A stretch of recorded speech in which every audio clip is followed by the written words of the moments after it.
2024년 7중 위기가 한국 경제를 덮쳐오고 있다.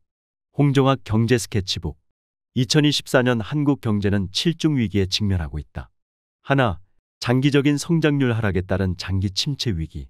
둘, 미국의 금리 인상으로 인한 위기. 셋, 과다한 가계부채 위기. 넷, 자영업자 위기. 다섯, 저출산으로 인한 국가 소멸 위기. 여섯, 인공지능 발전에 따른 기술 종속과 노동 위기. 일곱, 지정학적 위기. 하나하나가 메가톤급 위기인데 이 위기들이 동시다발적으로 한국 경제에 밀려왔다. 가히 한국 경제를 집어삼킬 거대한 쓰나미가 아닐 수 없다. 조그만 위험이 닥칠 때는 이런저런 예방도 하고 대책도 만든다. 하지만 감당하기 어려운 위험이 예고된 상태에서 해결되지 않고 시간이 지나가면 사람들의 감정은 서서히 무뎌지게 된다. 성장률 하락은 30여 년째, 저출산 위기는 최소 25년째, 가계부채나 자영업 위기는 20여 년째 한국 경제의 숙제였다. 하나의 문제도 제대로 풀지 못한 채 새로운 위기가 겹쳐지면서 금년의 7중 위기를 동시에 맞게 된 것이다. 이런 거대한 쓰나미가 눈앞에 다가왔는데 누구도 목소리를 높이지 않는다. 총선이 다가온 탓인지 정치인들은 경제 위기나 정책을 거론하지 않는다. 위기를 논하면 정쟁으로 비화시켜 사람들의 관심에서 멀어지게 한다. 언론은 가뭄에 콩 나듯 위기의 한 부분을 들어 이야기하지 역량을 집중해 위험을 경고하는 언론은 없다. 책임져야 할 경제부서는 아무런 책임감을 느끼지 못한 채 사소한 부동산 PF 문제 하나 제대로 달려들어 해결하려 하지 않는다. 학자들은 모두 입을 닫았다. 한국 경제는 새로운 돌파구를 찾아내지 못하면 장기 침체에 빠질 수밖에 없다.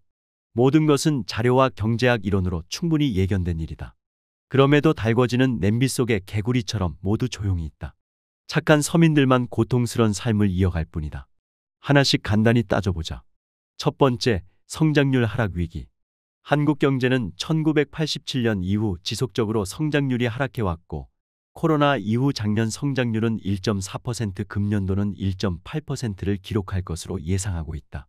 대기업 중심 경제 운영으로 중소기업, 벤처기업, 스타트업에 의한 새로운 성장 동력이 만들어지지 않고 양극화로 인해 소비가 위축되어 내수는 살아나기 어렵다.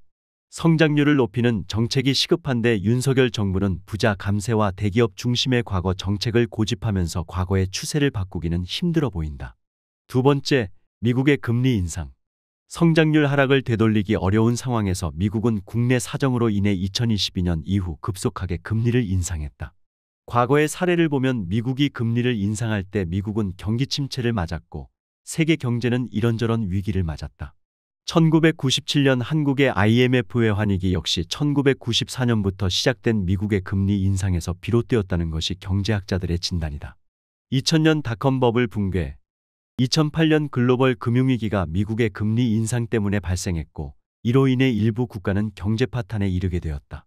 현재 금리 인하 시기에 대해 논란을 벌이고 있으나 2022년부터 급속히 오른 미국의 정책 금리는 전 세계 금융시장에 큰 압력을 가하고 있고 금년에 취약한 곳에서부터 금융시장이 충격을 받을 가능성이 높아지고 있다. 취약한 한국 경제에는 또 다른 뇌관이다. 이전과 같은 장기 저금리 시대가 끝났다는 평가가 지배적인 가운데 윤석열 정부는 고금리 환경에 대비하는 정책은 논의조차 하지 않고 있다. 김진태 강원도 지사의 성급한 디폴트 선언으로 금융시장에 큰 충격을 주었던 레고랜드 사태나 태영건설 워크아웃 등 여기저기 터져나오는 시장의 불안을 미봉책으로 막고 있는 실정이다. 셋째, 가계부채 위기.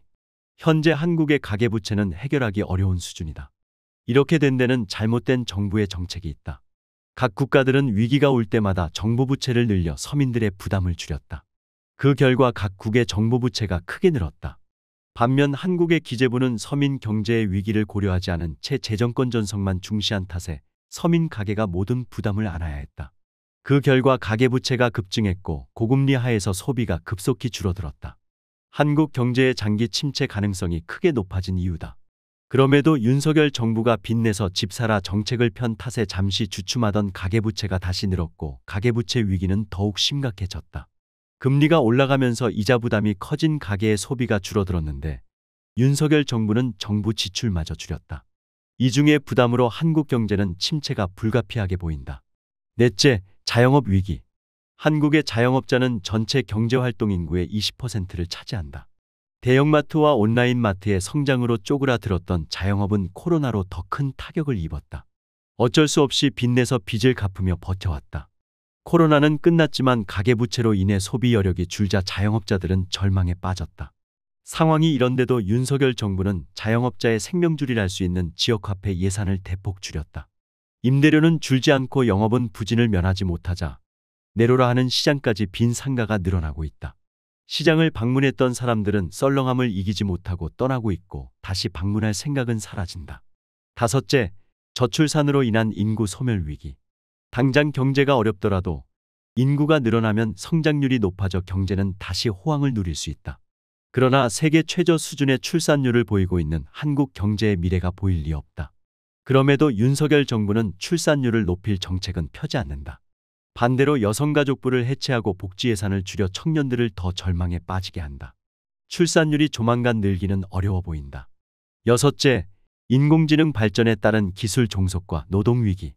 대기업 중심 경제 운영은 경쟁력을 갖춘 일부 부문에 집중되는 산업 구조를 초래했고 새롭게 부각되는 인공지능 연구에 뒤지게 만들었다.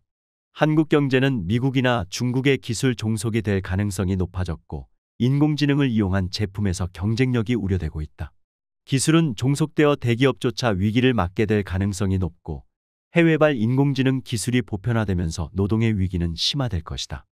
윤석열 정부는 상황 인식이 부족한 듯 정부의 연구개발 예산을 대폭 줄였다.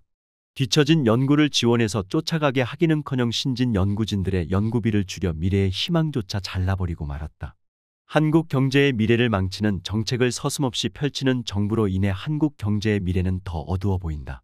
일곱 번째, 지정학적 위기. 신냉전이 전개되고 있고 미중 간 패권 다툼에 따른 갈등이 심화되고 있다. 불행하게도 이러한 지정학적 문제의 최대 피해자는 한국이 될 것으로 예상되고 있다. 윤석열 정부는 불필요한 호전적 발언으로 긴장을 유발하고 악화시켜 한국 경제의 위기를 증폭시켜왔다. 최소한의 평화를 유지시켰던 남북 군사합의를 폐기시켜 한국 경제의 변동성을 높였다.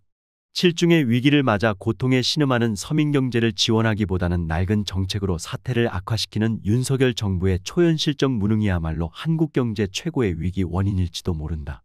위기를 해결하려는 노력을 보이지 않는 한국 사회는 마치 IMF 사태 전야처럼 집단적 마취 상태에 빠진 듯하다.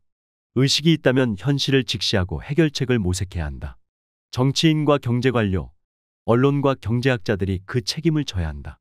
싸늘하게 식어가는 서민경제, 하루하루 버티기가 힘든 자영업자, 일자리를 구할 수 없는 청년들, 하루가 다르게 뛰어오르는 물가로 편의점 김밥으로 끼니를 때워야 하는 민생을 외면하는 것은 죄악이다.